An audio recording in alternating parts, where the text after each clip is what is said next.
السلام علیکم، میں شائستہ کونین آج سے ایک نئی بک کی ریڈنگ کا آغاز کر رہی ہوں جس کا نام ہے دین و دنیا قرآن پاک کی روشنی میں۔ یہ کتاب اساتذہ عفت مقبول کے دورہ قرآن بعنوان تزکیہ نفس کی کتابی شکل ہے، جسے ان کی ایک اسٹوڈنٹ نے قرآن کی خدمت کے جذبے سے مفادہ عام کے لیے قلم بند کیا، اور یوں ان کی مخلصانہ کوشش سے قرآن فہمی کا یہ خوبصورت گلدستہ دین و دنیا کے نام سے تیار ہوا۔ اللہ سے دعا ہے کہ وہ ہمیں آج کے معروف رواجی دین سے ٹیم پر اٹھا کر مشن کے دین جو آج اجنبی اور مشکل ہو گیا ہے پر قائم کر دے، اور جس نے اس کتاب کی تیاری میں جو حصہ ڈالا اپنی شان کے مطابق اجر عطا فرما، آمین ثم آمین۔ میں بھی آج سے ایک نیا مشن اسٹارٹ کر رہی ہوں ان لوگوں کے لیے جو کتابیں پڑھ نہیں سکتے لیکن وہ سننا چاہتے ہیں، وہ چاہتے ہیں کہ ان کو بھی جو ہے استفادہ حاصل ہو اس علم سے۔ تو میں ان کے لیے مشن اسٹارٹ کر رہی ہوں کہ جو ہے میں یہ بکس کی ریڈنگ کروں تاکہ انہیں پتہ چلے کہ اس بک میں کیا کیا لکھا ہے اور ہم اس سے کیا کیا حاصل کر سکتے ہیں۔ تو آئیے آج ہم اس بک کے پارہ نمبر 1 الف لام میم ہے، اور اس کا باب نمبر 1 ہے جو کہ حسد کے بارے میں ہے۔ تو آج سے ہم اس بک کی ریڈنگ کا آغاز کرتے ہیں۔ آج ہم جو ہے بات کریں گے پارہ نمبر 1 کی الف لام میم، اور موضوع ہوگا اس میں حسد۔ ربنا واجعلنا مسلمین لک ومن ذریتنا امۃ مسلمات لک وارنا مناسکنا وتب علینا انک انت التواب الرحیم۔ یہ سورہ بقرہ کی آیت نمبر 128 ہے۔ اگر مجھ سے پڑھنے میں کوئی غلطی ہو جائے تو اللہ مجھے معاف فرمائے۔ اور اس آیت کا ترجمہ یہ ہے کہ اے ہمارے رب، ہمیں اپنا فرما بردار بنا لے، اور ہماری اولاد میں سے بھی ایک جماعت کو اپنا اطاعت گزار رکھ، اور ہمیں اپنی عبادتیں سکھا، اور ہماری توبہ قبول فرما، تو توبہ قبول فرمانے والا اور رحم کرنے والا ہے۔ اس دورہ قرآن کا آغاز تزکیہ نفس کے نعت سے کریں گے۔ پہلا پارہ بہت ساری چیزوں کی پہلی سیڑھی ہے۔ اس وقت آپ بس یہ سوچ لیں کہ تعلق باللہ کی طرف جو ہمارے قدم بڑھ رہے ہیں اس میں سے پہلی سیڑھی پہلے پارے کی صورت میں ہے۔ ہر پارے کے اندر اللہ تعالیٰ کوئی نہ کوئی پیغام رکھتا ہے۔ اس سلسلے میں جب ہم اس پارے کو دیکھتے ہیں تو اس کا موضوع حسد بنتا ہے۔ ہم انشاءاللہ پورے پارے میں سے کچھ نکات کا ذکر کریں گے جو حسد سے متعلق ہیں۔ اللہ تعالیٰ نے یہود کے مسلمانوں کے ساتھ حسد کو بنیاد بناتے ہوئے بنی اسرائیل کی تاریخ کے بہت سارے واقعات ہمارے سامنے رکھے ہیں۔ یہود کا اسلام کے بارے میں یہ خیال تھا کہ شاید یہ دین ہمارے دین کے مقابلے میں آیا ہے، اور مسلمان ہر چیز میں ہمیں پیچھے ہی رکھتے ہیں، اور قرآن پاک کی جو آیت آتی تو یہود اس کو تورات کے تقابل میں سنا کرتے تھے۔ اس میں ان سب چیزوں کا بیان ہے۔ اسی طرح رعنا کا واقعہ اس بارے میں آتا ہے کہ کس طرح ان کا بغض ان کے الفاظ سے جھلکتا تھا۔ عجیب و غریب قسم کے سوالات پوچھتے تھے جن کے جوابات مانے نہیں ہوتے تھے، یعنی ان کے جوابات کو ماننا نہیں ہوتا تھا، صرف یہ چیک کرنے کے لیے کہ اللہ کے نبی صلی اللہ علیہ وسلم کیا کہتے ہیں۔ اس میں بھی حسد کا جذبہ تھا۔ دین کو مشکوک کرنے کے لیے انہوں نے جو کوششیں کی ان کو اس بارے میں دیکھیں گے، اور ایک شوشہ جو اٹھا ناسخ اور منسوخ کا تھا کہ دین میں کچھ باتیں پہلے ایک بار کہی جاتی ہیں، پھر انہیں ختم کر کے ان کی جگہ پر دوسری کیوں کہہ دی جاتی ہے۔ اس پارے کا آغاز سورہ فاتحہ سے ہوتا ہے جس کا ایک نقطہ شکر ہے۔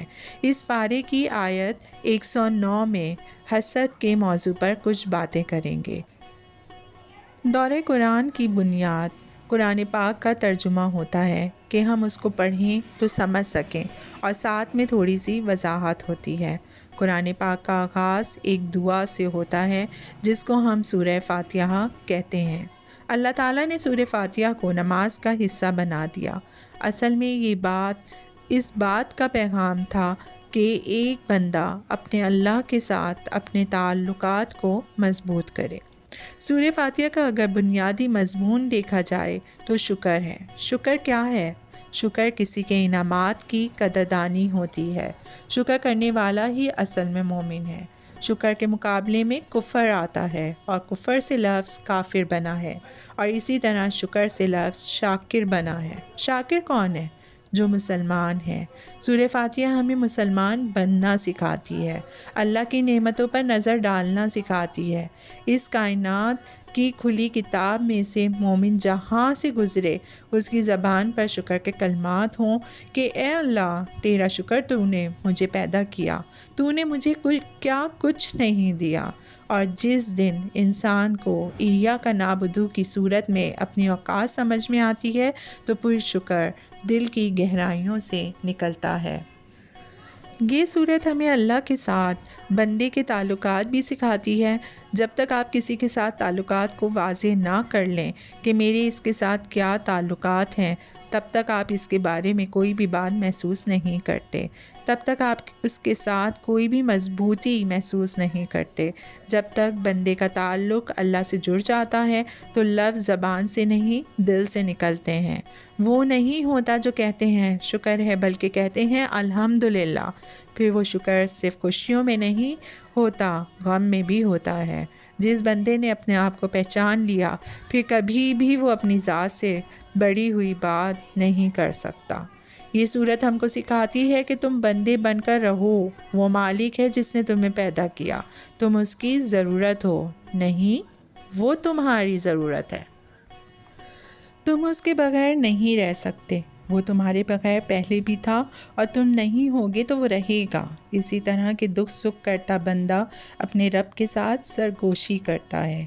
ہم تو نہ جانے اس صورت کو کیسے پڑھتے ہیں، لیکن اللہ کے ساتھ تعلق والے جب اس صورت کو پڑھتے ہیں تو ان کی آنکھوں سے آنسو بہتے ہیں۔ اس کے بعد سورہ بقرہ شروع ہوتی ہے۔ یہ قرآن پاک کی سب سے طویل صورت ہے۔ یہ صورت 1000 اوامر کام کرنے والے یعنی کام اور 1000 نواہی نہ کرنے کے کام پر مشتمل ہے۔ یعنی اس صورت میں کرنے والے کام بھی بتائے جاتے ہیں اور جو کام نہیں کرنے وہ بھی بتائے گئے ہیں۔ اس صورت کے اندر صدیوں کی تاریخ موجود ہے۔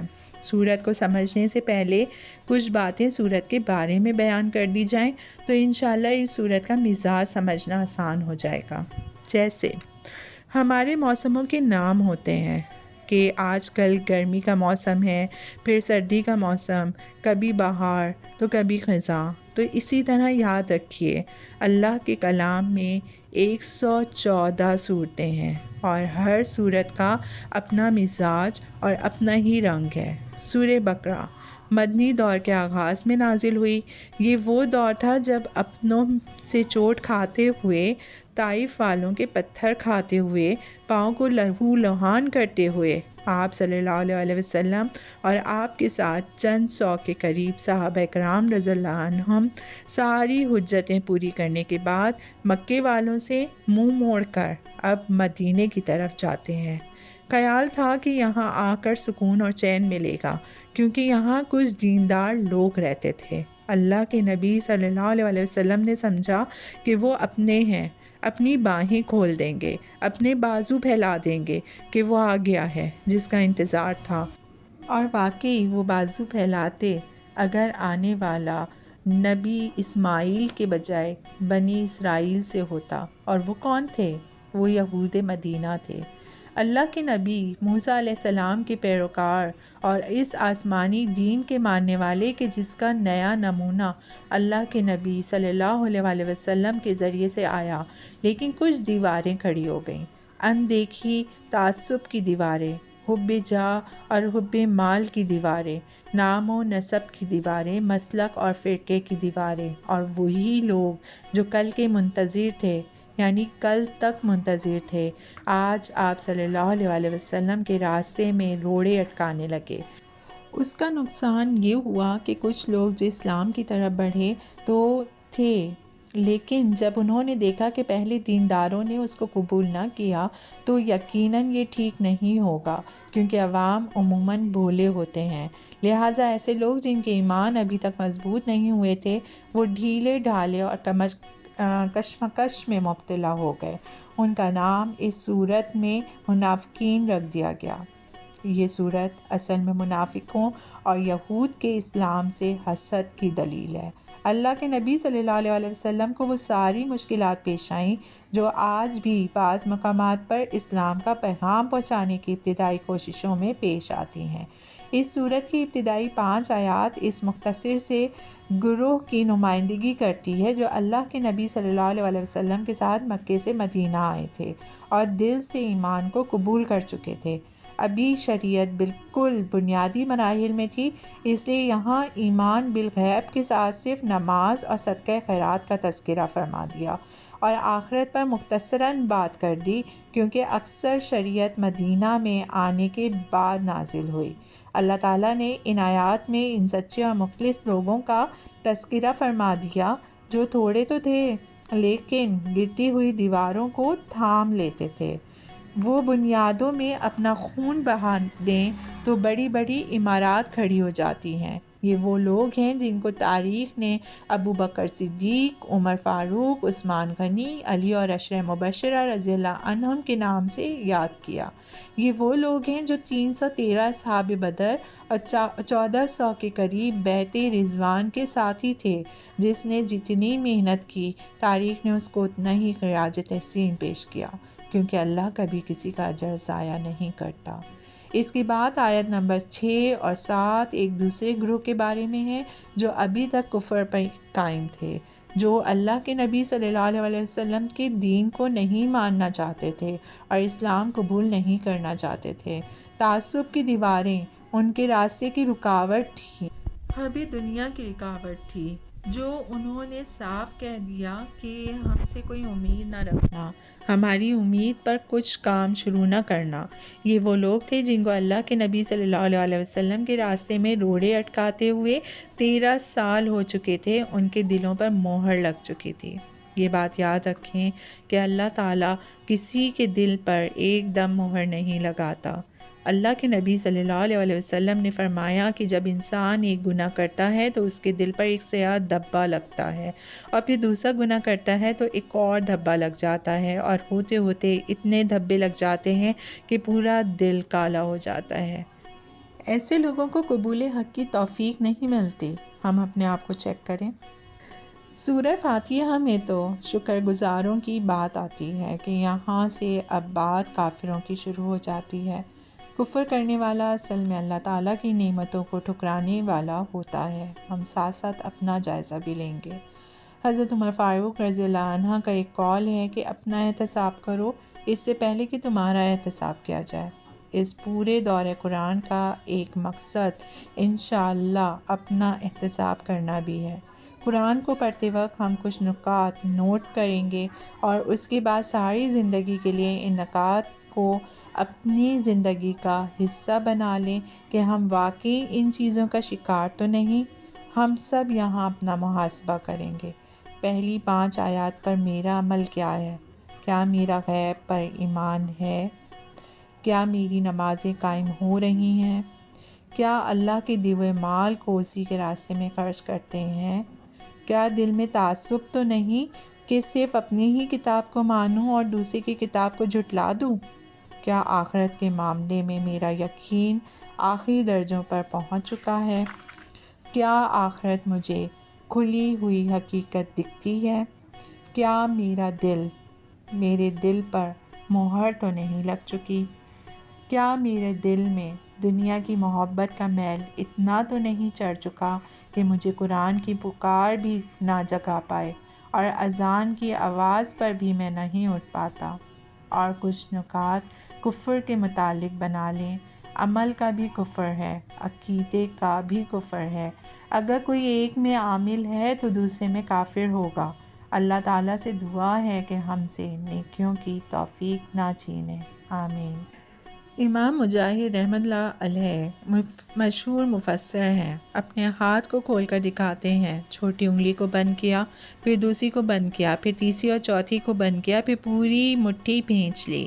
کہنے لگے جب انسان پہلا گناہ کرتا ہے تو یہ چھوٹی انگلی بند ہو جاتی ہے، پھر دوسرا اور تیسرا گناہ کرتا ہے تو دوسری اور تیسرا گناہ ہوتا ہے، تو تیسری بار کے بعد یوں رفتہ رفتہ گناہوں کی کثرت سے ایک وقت وہ بھی آتا ہے جب انسان کا دل پورا ہی بھینچ جاتا ہے۔ ایسے لوگوں کو جتنا پکارے نہیں سنیں گے۔ آپ کبھی بھی کسی سے مایوس نہ ہوں۔ اگر ابھی تک کوئی آپ کی پکار پر لبیک کہتے ہوئے اس قرآن کے سفر میں آپ کا ساتھی نہیں بنا تو دل نہ چھوڑیں۔ اللہ کے نبی صلی اللہ علیہ وسلم نے 13 سال پکارا لیکن کبھی بھی مایوس نہ ہوئے، تو ہم نے اپنے اندر چھپے ہوئے کفر کو ڈھونڈنا ہے۔ پھر اسی طرح آیت نمبر 8 سے لے کر آیت نمبر 20 تک تیسرے گروہ کی بات کی گئی ہے، اور یہ آیات ایک آئینہ ہیں، یعنی ایک آئینہ وہ ہوتا ہے جو انسان کے قد کے برابر تصویر دکھاتا ہے، اور ایک وہ آئینہ ہوتا ہے جو اس کے قد سے بڑی تصویر دکھاتا ہے۔ یہ آیات دل کے نفاق کو ظاہر کرنے کے لیے انسان کے سامنے ایک بہترین آئینہ ہے۔ اس پورے رکوع کو ہم ایک چیک لسٹ کی صورت میں دہرائیں گے، اور میں اور آپ اس کے تصور کو اپنے دماغ میں لاتے ہوئے اپنا محاسبہ کریں گے کہ کیا میں ان لوگوں میں سے تو نہیں ہوں جو زبان سے ایمان کا دعویٰ کرتے ہیں لیکن عمل سے اس کی دلیل نہیں دیتے؟ کیا میں دھوکے باز تو نہیں؟ کیا میرا دل دنیا کی بیماریوں کا شکار تو نہیں ہو چکا؟ کیا میں فساد کا نام اصلاح تو نہیں رکھتا؟ کہیں ایسا تو نہیں کہ میری ساری کوششوں سے فساد پھیل رہا ہو اور میں سمجھوں کہ میں اصلاح کر رہا ہوں؟ اس کی مثال یہ ہے کہ بعض دفعہ لوگ اللہ کو ناراض کرنے والے کام اس نیت سے کرتے ہیں کہ ہم سے فلاں کو مدد ملے گی، یا ہم اس سے فلاں کی مدد کریں گے، یہ فنڈ ریزنگ ہے، اس کے لیے فلاں گروپ کو بلا لو، ہم اس کا پیسہ غریبوں میں بھیج دیں گے، یہ فساد کا نام ہے۔ تو اس طرح کی ساری کوششیں فساد کی کوششیں ہیں۔ فساد کسے کہتے ہیں؟ اللہ کے ساتھ بندے کا تعلق کا بگڑنا فساد ہے، اور انسانوں کے آپس کے تعلقات کا بگاڑ بھی فساد ہے۔ ہم اپنی ساری سرگرمیوں اور ساری کوششوں کو ان دو لفظوں میں دیکھیں کہ میری کون سی کوشش بندوں کے ساتھ بندوں کے تعلقات کو بگاڑتی ہے۔ کہیں میں فسادی تو نہیں، میں چغل خور تو نہیں، کہیں لڑائیاں تو نہیں کرواتا، تانا باز تو نہیں ہوں، اور کیا میں شیطانی پروگراموں کو اللہ کے نام لے کر تو نہیں مناتا؟ کیا میں اللہ کی نعمتوں کے جشن اللہ کو ناراض کر کے تو نہیں مناتا؟ اللہ تعالی ہمیں اپنے محاسبے کرنے کی توفیق دے، آمین۔ اسی طرح ایک اگلا نقطہ ہے، اور وہ یہ ہے کہ کیا میں دینداروں کو بیوقوف تو نہیں سمجھتا، دور خواہ تو نہیں ہوں، جیسے لوگ ہوں ویسا روپ تو نہیں دھار لیتا؟ کیا میری ہمدردیاں کفر کے ساتھ تو نہیں؟ میں ہدایت کے بدلے میں گمراہی کے سودے تو نہیں کرتا؟ پھر اسی طرح اب یہ ایک اور نقطہ نوٹ کریں گے کہ کیا میں دین کے مشکل احکامات کو چھوڑ کر صرف وہ احکامات تو نہیں لیتا جس میں مجھے وقتی طور پر فائدہ حاصل ہوتا ہے؟ کیا میں مشکل حالات میں دین کا ساتھ تو نہیں چھوڑتا؟ کیا مجھے اپنی ذات اپنے دین سے زیادہ پیاری تو نہیں؟ کیا میں اپنے دین کے ساتھ سوتیلے بچے والا معاملہ تو نہیں کرتا کہ دوسروں کے سامنے تو اس کو پیار کروں اور اکیلے میں اس کو چھوڑ دوں؟ اللہ تعالیٰ سے دعا ہے کہ وہ ہمیں اپنا محاسبہ کرنے کی توفیق عطا فرمائے، آمین۔ پھر اسی طرح آیت 21 اور 22 میں اللہ تعالیٰ کے ساتھ بندے کے تعلق کو بیان کیا گیا ہے۔ بندے کا رب کے ساتھ عبادت کا تعلق ہے، اور عبادت کے اندر بندگی بھی ہے اور عاجزی بھی ہے، غلامی بھی ہے اور اطاعت بھی ہے، اپنی مرضی کو چھوڑ کر رب کی مرضی کو اپنانا بھی ہے، اس رنگ میں رنگ جانا بھی ہے۔ اللہ تعالیٰ نے ہمیں اپنی اطاعت کے لیے پیدا کیا، اس کی بندگی کے لیے ہم دنیا میں بھیجے گئے۔ ہم اپنا جائزہ لیں گے تو کہ میری عبادات کا معاملہ کیا ہے؟ کیا میں عبادات کو صرف نماز روزے تک تو محدود نہیں سمجھتا؟ کیا میں خود کو جہنم کی آگ سے بچانے کی کوشش کرتا ہوں؟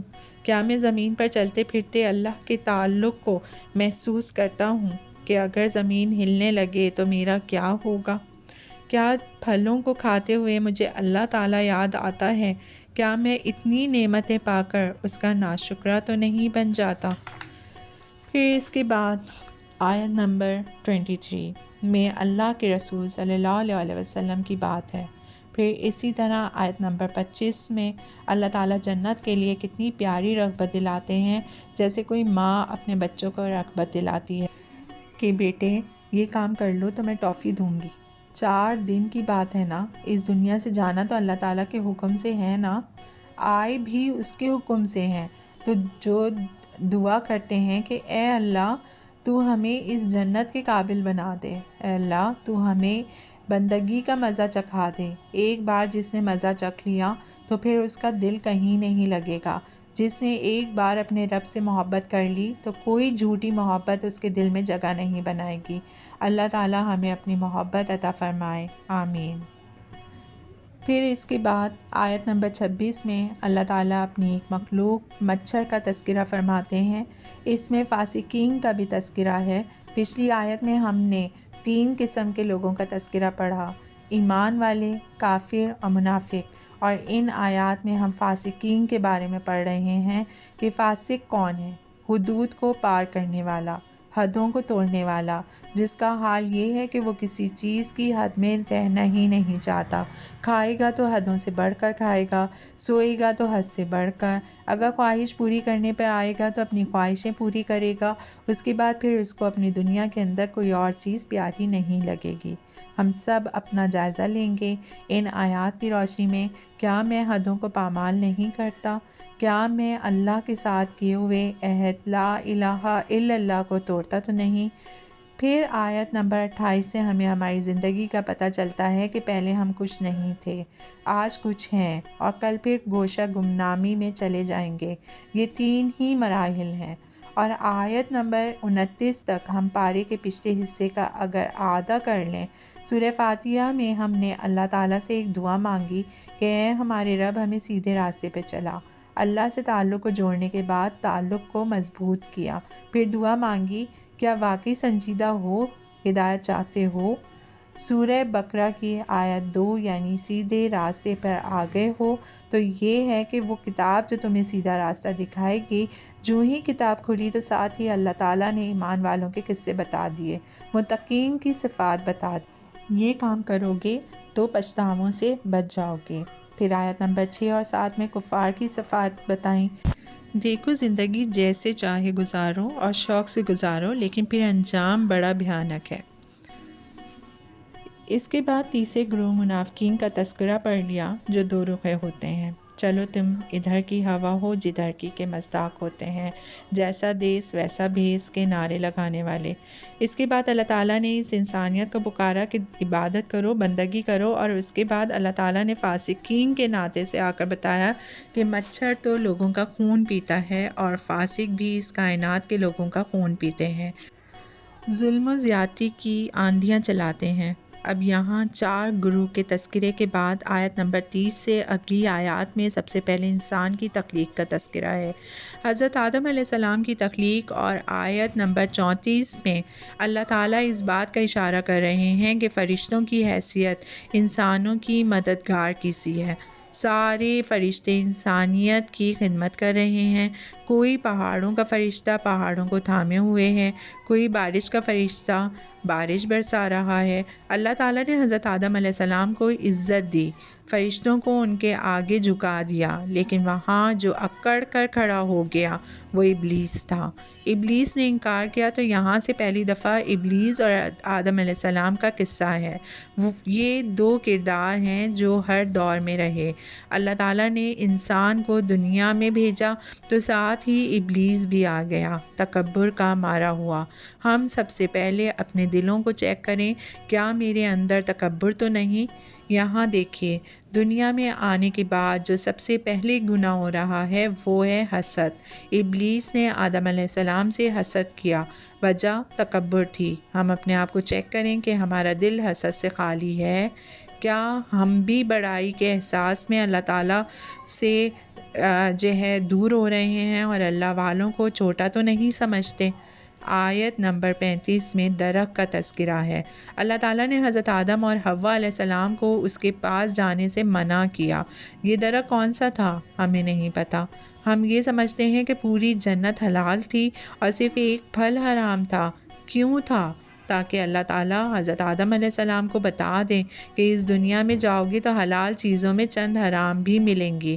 ہم کہتے ہیں کہ آدم علیہ السلام کو صرف ایک درخت سے تو روکا گیا تھا، نہ کھاتے، اتنی نعمتیں تو تھیں وہ کھاتے۔ تو کوئی پوچھنے والا ہم سے پوچھے کہ آج کیا ہے؟ اتنی بڑی کائنات کے دسترخوان پر صرف چند چیزیں حرام ہیں۔ سورہ مائدہ اور سورہ انعام میں اس کی تفصیل بیان کی گئی ہے۔ ہم سب اپنے آپ کو چیک کریں، کیا ہم بھی حرام سے اپنے آپ کو روکنے میں ناکام تو نہیں رہتے؟ جب انسان کی ضروریات پوری ہو جاتی ہیں تو خواہشات جنم لیتی ہیں۔ جنت میں حضرت آدم علیہ السلام کی ساری ضروریات پوری ہو رہی تھیں، بیوی بھی تھی، کھانے پینے کی چیزیں بھی تھیں، کپڑے بھی تھے، لیکن جب انسان کی ضروریات پوری ہوتی ہیں تو خواہشات کا سلسلہ شروع ہو جاتا ہے۔ جہاں انسان خواہش کا غلام ہوتا ہے تو شیطان کے ہتھے چڑھ جاتا ہے۔ آیت نمبر 37 میں ہمارے لیے محاسبے کا نقطہ ہے۔ ہم اپنا جائزہ لیتے ہیں کہ جب گناہ ہو جاتا ہے تو توبہ کرتا ہے، مطلب میں توبہ کرتا ہوں کیا گناہ کر کے اکڑتا تو نہیں؟ کیا میں بھی ضروریات کے درجے سے اٹھ کر خواہشات کا شکار تو نہیں ہو چکا؟ کیا میری زندگی صرف اپنے آپ کو خوش رکھنے کے اندر تو نہیں گزر رہی؟ کیا میں شیطان کی چکنی چپڑی باتوں میں تو نہیں آ جاتا ہوں؟ کیا گناہ کے بعد توبہ کرنے میں جلدی کرتا ہوں؟ پھر آیت نمبر 38 بہت غور طلب آیت ہے۔ صرف ایک نافرمانی آدم علیہ السلام کو جنت سے نکلوا رہی ہے، تو سوچئے کیا ہم اتنی ڈھیر ساری نافرمانیوں کے بعد اسی جنت میں جائیں گے؟ ابلیس نے ایک سجدے کا انکار کیا، جنت سے نکالا گیا، اور ہم ہزاروں سجدے کے انکار کے باوجود جنت میں جانے کے آرزومند ہیں۔ آیت نمبر 39 تک آدم علیہ السلام اور ابلیس کا پورا قصہ ہے۔ پہلا انسان حضرت آدم علیہ السلام اور پہلے ہی دن دشمنی کا بیج بو دیا، وجہ تکبر اور حسد بنی۔ آج بھی دنیا میں ایسا ہی ہوتا ہے، ہم ہر دور میں یہی جنگ جاری رہتی ہے۔ کچھ کامیاب ہو کر شیطان کے چنگل سے بچ جاتے ہیں اور کچھ ناکام ہو کر اس کے جال میں پھنس جاتے ہیں۔ پھر آیت نمبر 40 سے اللہ تعالیٰ بنی اسرائیل کو مخاطب کرتے ہوئے کئی رکوع تک بنی اسرائیل کے واقعات یاد دلاتے ہیں۔ 3 معروف الہامی مذاہب یہودیت، نصرانیت اور اسلام ہیں۔ ان میں سب سے پرانا مذہب جو ہے وہ یہودیت ہے۔ آیت نمبر 40 سے اگر یہود کی باتیں ہیں، جیسا کہ ایک آغاز میں بیان کیا گیا کہ اللہ کے نبی صلی اللہ علیہ وسلم جب مدینے میں آئے تو یہود آپ صلی اللہ علیہ وسلم کے مد مقابل تھے۔ آپ کا ساتھ دینے اور آپ کا بازو بننے کی خواہش کرنے والے آپ کے راستے میں روڑے اٹکا رہے تھے۔ یہود کون تھے؟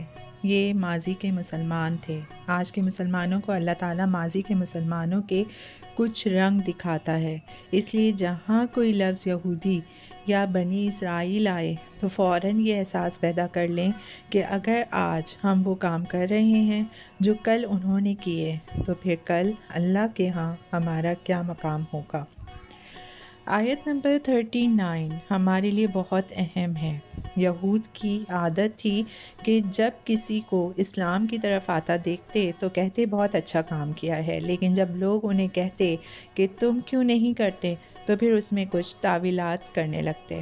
ہم اپنا جائزہ لیتے ہیں، کیا آج ہمارا حال یہ تو نہیں ہو چکا کہ دوسروں کو نیکی کا کام کرتے دیکھتے ہیں تو کہتے ہیں بہت اچھا کام کر رہے ہیں، آپ کو دیکھ کر بڑی خوشی ہوئی، لیکن اپنے لیے کچھ اور ہے۔ پھر آیت نمبر 52 میں بنی اسرائیل کے شکر کا تذکرہ ہے۔ آج ہم بھی اپنے اوپر نظر ڈالیں تو کیا کچھ نہیں دیا اللہ تعالیٰ نے ہمیں، لیکن کیا ہم شکر کا رویہ اپناتے ہیں؟ کیا واقعی ہم دین کے لیے یکسو ہو چکے ہیں؟ موسیٰ علیہ السلام کو 40 راتوں کے لیے کوہ طور پر بلا لیا۔ کیوں؟ کیونکہ دنیا کے جھمیلوں میں رہتے ہوئے اللہ کی یاد اس طرح نہیں آتی، حق بندگی ادا نہیں ہوتی۔ اللہ کے نبی صلی اللہ علیہ وسلم کو دیکھیں، نبوت سے پہلے جب آپ صلی اللہ علیہ وسلم کی عمر مبارک 40 سال کے قریب ہوئی تو آپ جو ہے وہ تنہائی پسند ہو گئے، غار حرا میں جانے لگے۔ ہم سب کے لیے اس میں عمل کی بات ہے کہ ہمیں بھی اپنی زندگی کے کچھ دن اللہ کے لیے خالص ہونا پڑے گا، دل کو ہر چیز سے خالی کر کے اللہ کی طرف رجوع کرنا پڑے گا۔ پھر آپ آیت نمبر 53 کی طرف اگر دیکھیں تو اللہ تعالیٰ فرما رہے ہیں کہ کتاب ہدایت کیوں آتی ہے، لوگوں کی ہدایت کے لیے، کہ اس سے زندگی گزارنے کے طریقے سیکھیں۔ آج ہم کتاب کے ساتھ کیا معاملہ کرتے ہیں؟ ہر کوئی اپنے آپ سے پوچھے کتنے لوگ ہیں جو اس کتاب کو ہدایت کے لیے پڑھتے ہیں۔ کتاب ہدایت کا مقصد سمجھ کر پڑھنا ہے۔ جب اس سے ہدایت نہیں ملتی پھر باقی چیزیں لے بھی لیں تو فائدہ نہیں ہوگا۔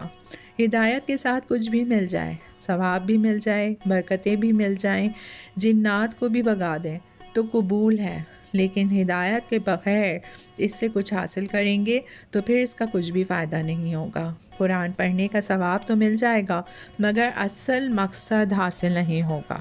پھر اسی طرح آیت نمبر 66 سے آگے چند آیات میں وہ واقعہ بیان کیا گیا ہے کہ جس کی وجہ سے اس سورت کا نام سورہ بقرہ ہے۔ قرآن پاک کا انداز بڑا پیارا ہے۔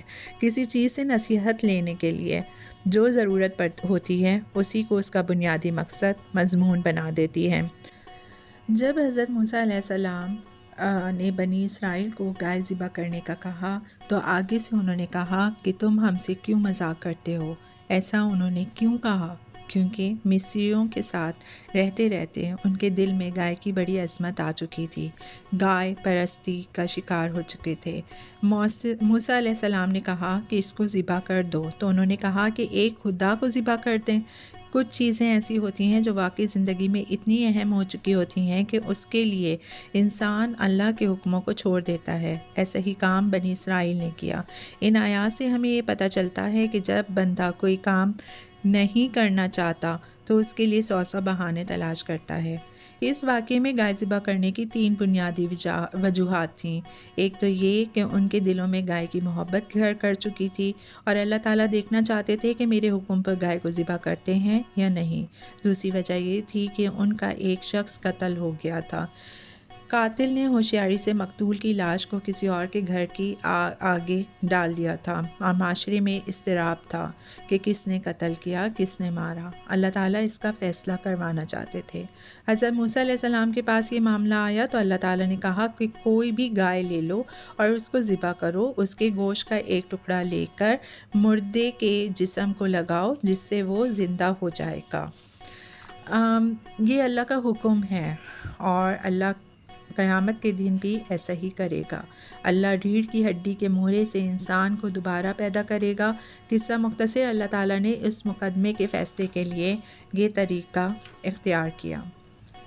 تیسری بڑی وجہ یہ تھی کہ ان کے اندر سے یہ خیال ختم ہو گیا تھا کہ مرنے کے بعد ہم زندہ ہوں گے۔ اللہ تعالیٰ اس مردے کو زندہ کر کے یہ دکھانا چاہتے تھے لیکن انہوں نے یہ کام اتنا مشکل کر لیا کہ گائے کو ڈھونڈنا جو ہے گویا جو شیر لانے کے مترادف ہو گیا، یعنی ایک آسان عمل کو فضول سوالات سے مشکل کر دیا۔ ہم یہاں اپنے لیے چند سوالات نوٹ کر سکتے ہیں، خود احتسابی میں انشاءاللہ بہت فائدہ ہوگا۔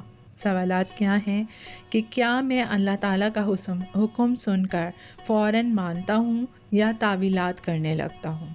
کیا ہنسی مذاق کے نام پر جھوٹ بولنے کو پسند کرتا ہوں؟ کیا مزاح کے نام پر جہالت کی باتیں تو نہیں کرتا؟ کیا کوئی کام کرنے سے پہلے انشاءاللہ پڑھتا ہوں؟ کیا دینی احکامات میں مین میک تو نہیں نکالتا؟ آپ دیکھیں ایسے رویے کہ اللہ تعالیٰ کا حکم سن کر تعویلات کرنا کہ کیوں، کیسے، اس کا ایک نتیجہ اللہ تعالیٰ کا بڑا سخت قسم کا انتقام ہے جو آیت نمبر 74 سے اگلی آیات میں ہے۔ تو آئیے ہم سب اپنے دل کا جائزہ لیں، ہمارے سینے میں پتھر ہے یا دل؟ اللہ تعالیٰ کے حکموں کو سن کر میرا دل کیوں نہیں ٹوٹتا؟ قرآن کو سن کر نم پڑتے ہیں کہ نہیں؟ کیا ہمارا دل پتھروں سے زیادہ سخت تو نہیں ہو چکا؟ کیا ہم نافرمانیاں کر کے دلوں کو بند تو نہیں کر چکے؟ کیا اللہ تعالیٰ کی یاد سے آنکھوں میں آنسو آتے ہیں؟ کیا موت یاد رہتی ہے؟ کیا دل اتنا سخت تو نہیں ہو گیا کہ کوئی جہنم کی بات بھی کرے تو لگتا ہے کہ اللہ خود ہی معاف کر دے گا؟ کیا دل اتنے سخت تو نہیں ہو گئے کہ یہ کہہ دیں کہ جہاں اللہ تعالیٰ اتنے لوگوں کو معاف کرے گا وہاں مجھے بھی معاف کر دے گا؟ کیا میرے دل کی سختی کی وجہ سے مجھ سے میرے دین کی نعمت تو نہیں چھن رہی ہے؟ غور کرتے رہیں۔ اللہ تعالیٰ کبھی سخت دلوں کو اتنی پیاری اور نرم کتاب نہیں دیتا۔ اللہ تعالیٰ سے دعا ہے کہ ہمارے دل اگر نرم ہیں تو اور نرم ہو جائیں۔ آیت نمبر 78 میں لفظ امانیہ آیا ہے۔ حضرت ابن عباس رضی اللہ عنہ سے پوچھا گیا کہ یہ امانی کا کیا معنی ہے، تو اس کے جواب میں انہوں نے کہا کہ بنی اسرائیل کے علماء کی وہ کہانیاں جو انہوں نے گڑھ لیں اور بعد والوں نے تقلید کی بنیاد پر ان کو روایت در روایت آگے منتقل کرنا شروع کر دیا۔ اب ہم یہود کی امانی کو دیکھیں گے، یعنی تمناؤں اور جھوٹی امیدوں کو کہ ایسے ہی خوش فہمی کا شکار رہنا۔ ان کی خوش فہمی کیا تھی؟ ہم آگ میں نہیں جائیں گے۔ دوسری بات یہ کہتے تھے کہ ہم نبیوں کی نسل میں سے ہیں، ہم پیغمبر زادے ہیں۔ کہتے تھے اگر ہم آگ میں گئے بھی تو چند دن ہی رہیں گے۔ چلیے آج اپنا حال بھی دیکھتے ہیں۔ کیا ہم سب یہاں اپنی خوش فہمیوں کی لسٹ بنانا چاہیں گے؟ آج ہماری امت کا کیا حال ہے؟ کتاب کھولتے نہیں، کتاب کو سمجھتے نہیں۔ کتاب کو پڑھنے کا شوق تو ہے لیکن سمجھنے کا نہیں، اور شوق ہے تو اس کے لیے قربانی دینا پسند نہیں کرتے۔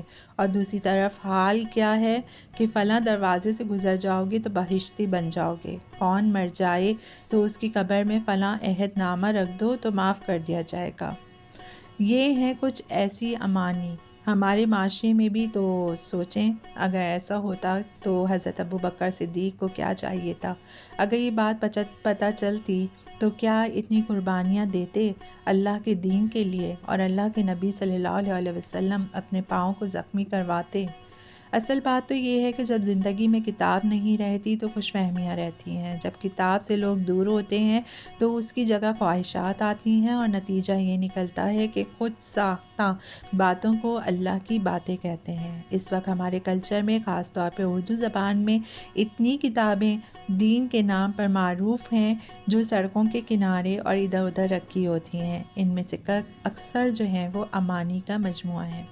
اللہ تعالیٰ کی مرضی تو نہیں جانی، اپنی خواہش کے غلام ہو گئے۔ اس لیے یہاں ہم درخواست کرتے ہیں کہ ایک دفعہ اللہ تعالیٰ کی کتاب کو سمجھ کے پڑھ لیں، اللہ تعالیٰ کی مرضی معلوم ہو جائے، پھر اس کے بعد جو بات اس کے مطابق لگے اس کو مان لیں، جو اس سے الگ ہو اس کو الگ کر دیں۔ اللہ تعالیٰ ہمیں اس کی جو ہے توفیق عطا فرمائے، آمین۔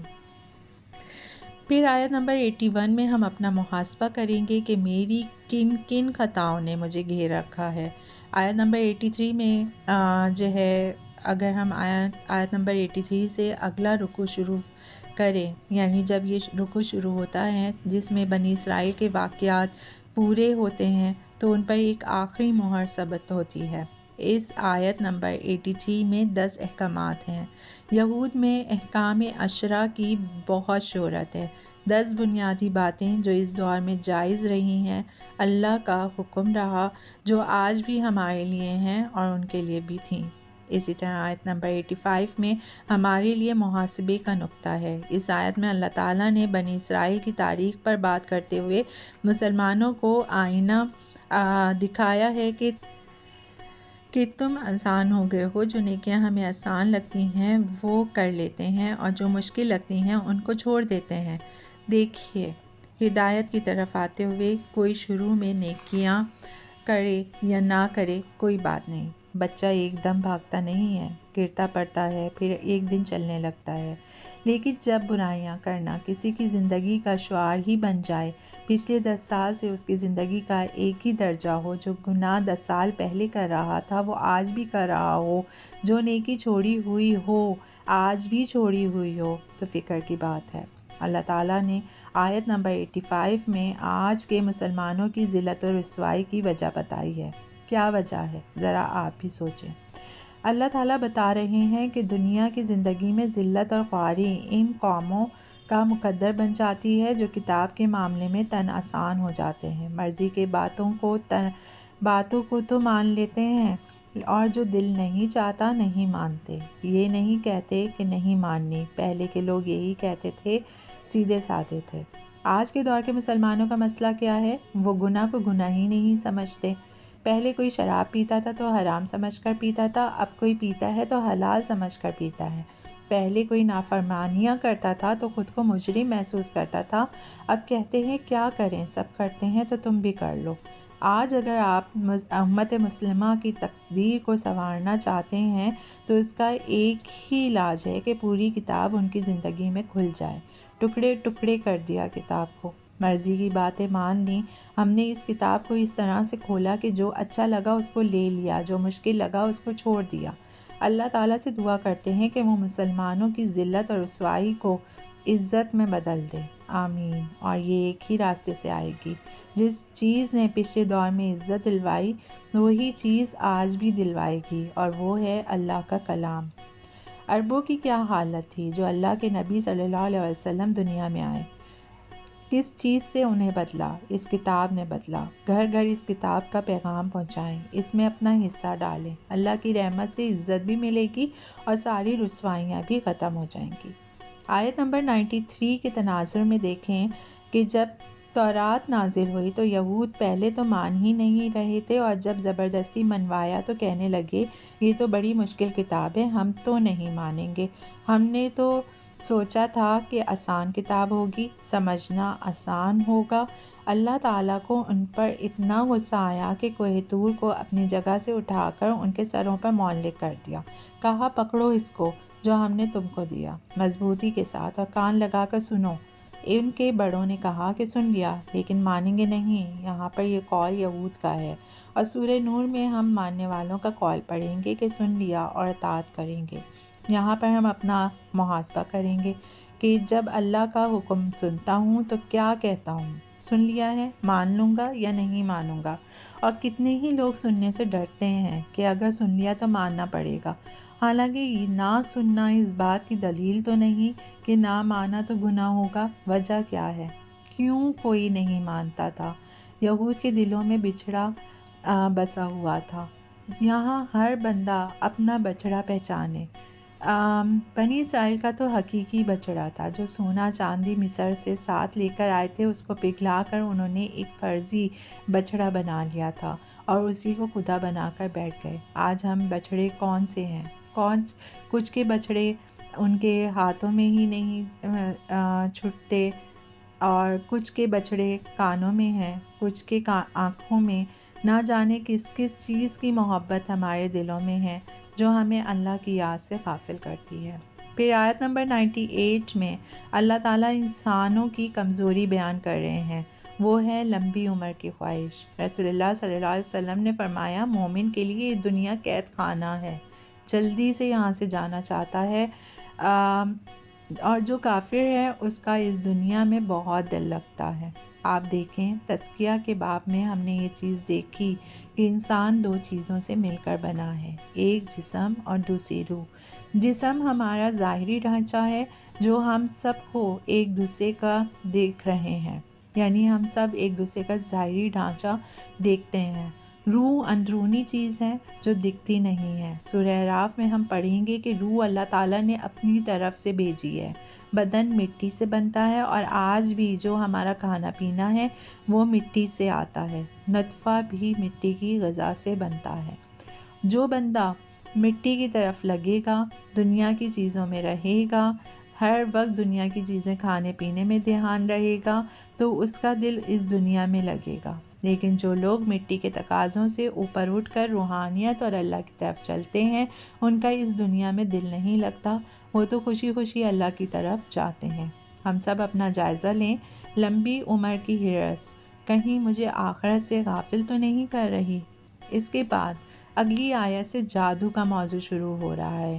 تھوڑی سی اس کی تمہید باندھتے ہیں۔ بنی اسرائیل کے دور میں حضرت سلیمان علیہ السلام نبی تھے جو اس وقت کے بادشاہ بھی تھے۔ اللہ تعالیٰ نے ان کے خلاف معمول قسم کی نعمتیں ان کو دی ہوئی تھیں۔ جنات ان کے تابع تھے، ہوائیں ان کا حکم مانتی تھیں، اور وہ پرندوں کی بولیاں سمجھتے تھے۔ اس وجہ سے یہود نے اپنے باپ دادا سے سنتے سنتے یہ بات مدینے میں مشہور کر دی تھی کہ حضرت سلیمان علیہ السلام نبی نہیں بلکہ جادوگر تھے۔ اللہ تعالیٰ نے یہ آیات نازل کر کے حضرت سلیمان علیہ السلام پر کئی سال کا لگا ہوا الزام دھو دیا، اور بتایا کہ حضرت سلیمان علیہ السلام جادوگر نہیں تھے بلکہ وہ اللہ کے سچے نبی تھے۔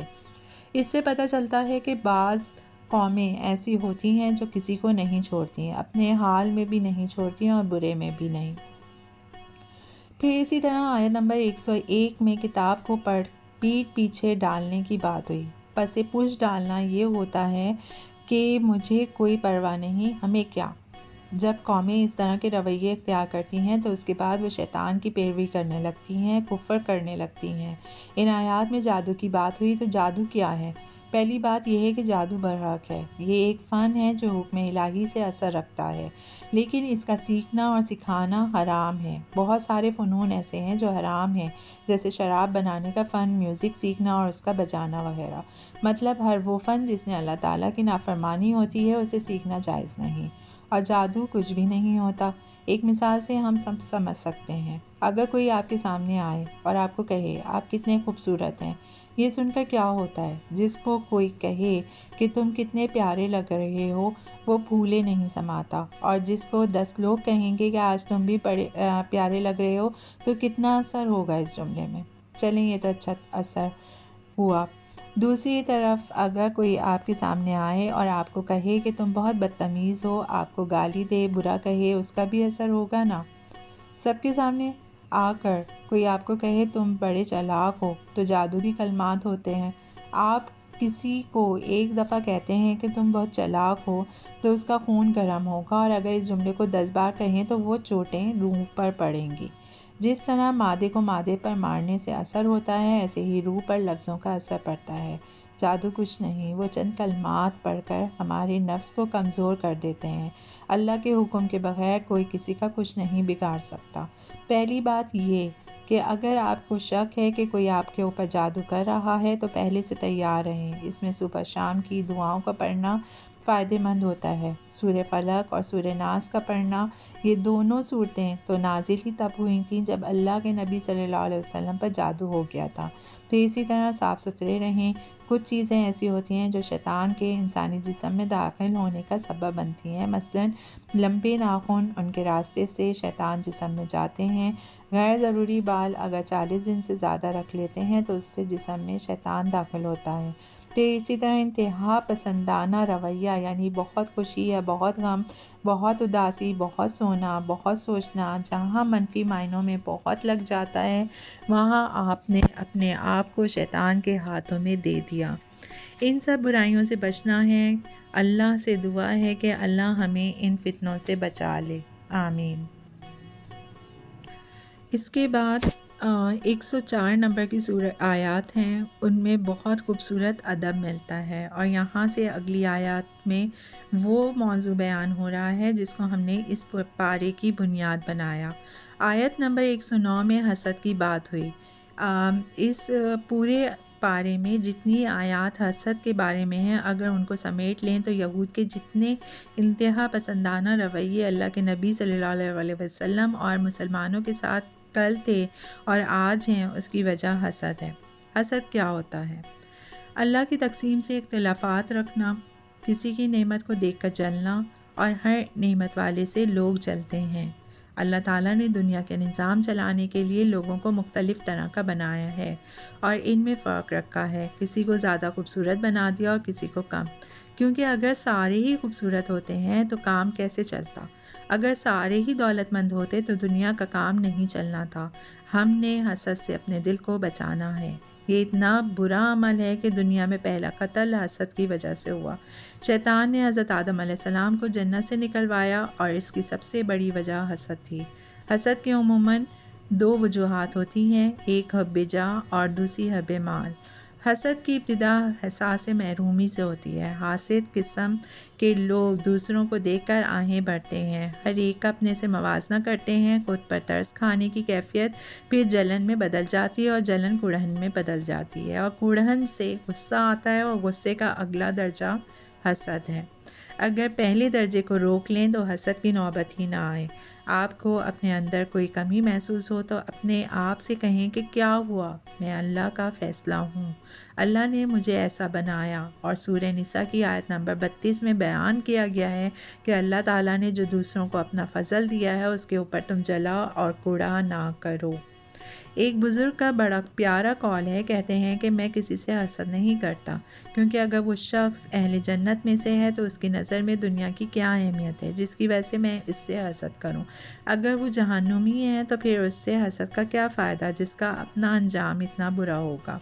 اللہ کے نبی صلی اللہ علیہ وسلم نے فرمایا، پہلی امتوں کی بیماری حسد اور بغض غیر محسوس انداز میں تم میں سرایت کر رہی ہے، جو مونڈ کر رکھ دینے والی ہے۔ وہ بالوں کو نہیں مونڈتی بلکہ دین کو مونڈ دیتی ہے۔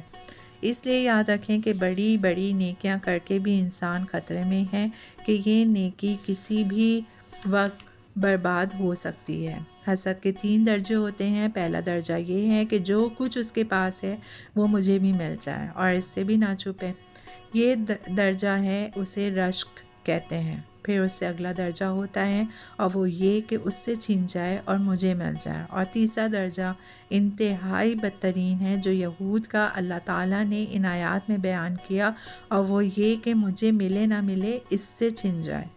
حسد ان جگہوں پر زیادہ پھیلتا ہے جہاں دکھاوا بہت زیادہ ہوتا ہے، اور اس کی یہ دوسری وجہ اسراف بھی ہے۔ ہم دیکھتے ہیں کہ آج ہمارے معاشرے میں یہ دونوں چیزیں بہت زیادہ نظر آتی ہیں۔ ہم دیکھیں گے کہ حسد کا علاج کیسے کیا جا سکتا ہے۔ کسی کو آپ ایک معاملے میں بڑھا ہوا دیکھ رہے ہیں تو خود کو دوسرے معاملے میں بڑھا لیں، ایمان کو بڑھا دیں، اچھے اسلامی آرٹیکلز پڑھیں، قرآن پڑھیں، اللہ تعالیٰ کی تخلیق پر غور کریں۔ دوسری بات یہ کہ جس سے حسد ہے اس کے لیے تنہائی میں دعا کریں اور لوگوں کے درمیان اس کی تعریف کریں، انشاءاللہ آپ کے دل سے اس کا حسد ختم ہو جائے گا۔ جس سے آپ حسد محسوس ہو اس کے آگے بڑھ کر سلام کریں اس کو، اور اس کا اثر یہ ہوگا کہ آپ کے دل میں اس کے لیے جو میل ہے وہ دور ہو جائے گا۔ اس کو تحفے دیں، کیونکہ تحفے تحائف سے دل کا کینہ دور ہوتا ہے۔ علم والوں سے دوستی کریں، اور جب انسان کسی سے دوستی کرتا ہے تو اس کا اثر اس کے اوپر بھی آتا ہے۔ حسد سے بچنے کا ایک اور بڑا اہم ذریعہ یہ ہے کہ خود کو یقین دلائیں کہ یہ اس کا ذاتی فیصلہ تو نہیں، اللہ نے اس کو دیا ہے، اور میں اس سے حسد کروں گا تو یہ زیادتی ہوگی۔ اپنے آپ کو سزا دیں۔ اگر کسی کے بارے میں ایسا برا خیال ہے تو کثرت سے استغفار کریں۔ کسی سے حسد ہو تو اس کے پاس جائیں اور مناسب لفظوں میں اس کی تعریف کریں۔ پھر ایک ذریعہ یہ ہے کہ جو نعمتیں اس کے پاس ہیں اس کا احساس کریں اور ان کے حساب کی فکر کریں۔ پھر اسی طرح قرآن پاک کو سمجھ کر پڑھیں اور جنت کے وعدوں پر یقین رکھیں۔ دیکھیں کہ اللہ نے وہاں کیا کچھ تیار کر رکھا ہے، اور ساتھ میں اس دنیا کی بے ثباتی پر غور کریں۔ پھر ایک اور بات کہ اگر آپ سے کوئی حسد کرتا ہے تو پھر کیا کریں، یعنی دوسروں کی برائی یا بری نظروں سے بچنے کے لیے انسان کیا کرے۔ سب سے پہلے فرائض کی پابندی کریں، کیونکہ جو 5 فرض نمازیں پڑھ لیتا ہے وہ اللہ تعالیٰ کی رحمت میں آ جاتا ہے۔ مزید صبح شام کی دعائیں ہیں، خاص طور پر آخری 3 کل روزانہ صبح و شام لازمی پڑھیں۔ یہ بات بڑی اہم ہے کہ ہم اپنی خوبیوں کا ذکر ہر وقت دوسروں کے سامنے نہ کریں۔ جتنا ممکن ہو دکھاوے سے پرہیز کریں۔ اسی طرح دوسروں کو جلانے کے لیے اچھے کپڑے اور زیور نہ پہنیں۔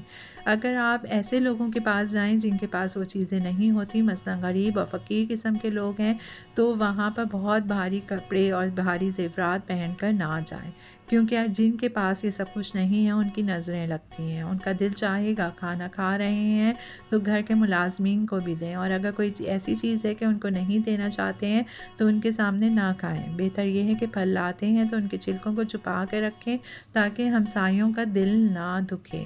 پھر اسی طرح اگر آپ کو پتہ چل جائے کہ فلاں آپ سے حسد کر رہا ہے تو اس کی تعریف دوسروں کے سامنے کریں، کیونکہ آپ نے یہ سمجھ لیا ہے کہ جو حسد کرتا ہے اس کی وجہ احساس کمتری ہوتی ہے، تو جب آپ اس کی تعریف کریں گے تو اس کی احساس کمتری ختم ہوگا۔ انشاءاللہ نہ صرف وہ آپ سے حسد نہیں کرے گا بلکہ دوسروں سے بھی حسد کرنے سے بچ جائے گا۔ ایک آخری بات کہ حسد جو ہے اس تیزاب کی طرح ہے جو اسی برتن کو کھا جاتا ہے جس میں رکھا ہوا ہوتا ہے۔